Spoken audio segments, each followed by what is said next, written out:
لما أنهض الصباح عشان أسوي الريوق لأولادي.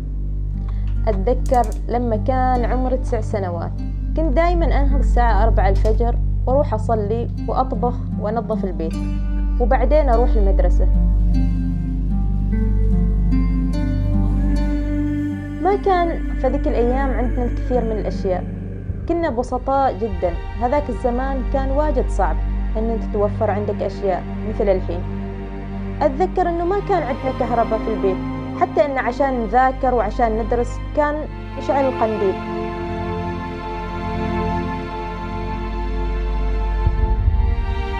طبعا أنا كنت أول بنت تدرس في العائلة.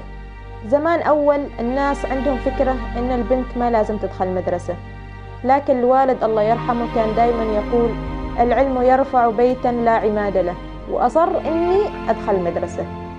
الله يرحمه، أتمنى لو كان اليوم يشوف كيف القرار اللي اتخذه. بعد مرور هذه السنوات كلها صرت امرأة قوية ومعتمدة على نفسي.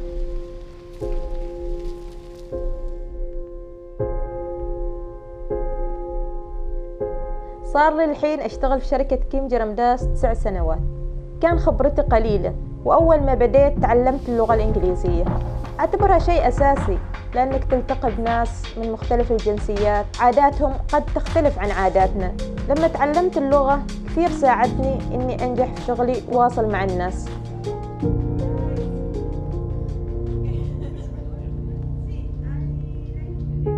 مكان عملي أعتبره بمثابة بيتي الثاني، والحمد لله عندي زملاء في العمل كأنهم عائلتي وأكثر. ما شاء الله عليها بدرية إنسانة محتوية معنى الحياة بشكل عام، عندها كل الروح الإيجابية، التحفيز، التفاؤل، تحاول تتخطى كل التحديات مهما كانت الصعوبات اللي تواجهها.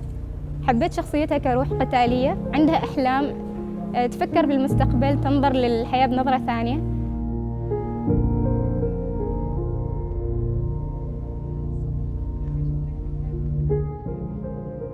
الكثير يسأل وش هي أسعد اللحظات في حياتي. كل إنسان عنده حلم، وأنا الحلم كان يكون عندي بيت، والحمد لله اشتريت الأرض وبنيت البيت اللي كان دايما أحلم فيه.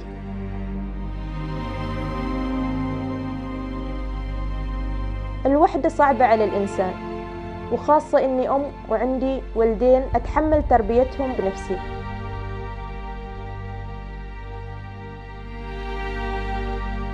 الشيء اللي أنا أريد أوصله لأولادي من خلال التجربة اللي مريت فيها إنهم يكونوا أقوياء ومعتمدين على نفسهم، ويواصلوا التطور ويواصلوا تحقيق أمنياتهم.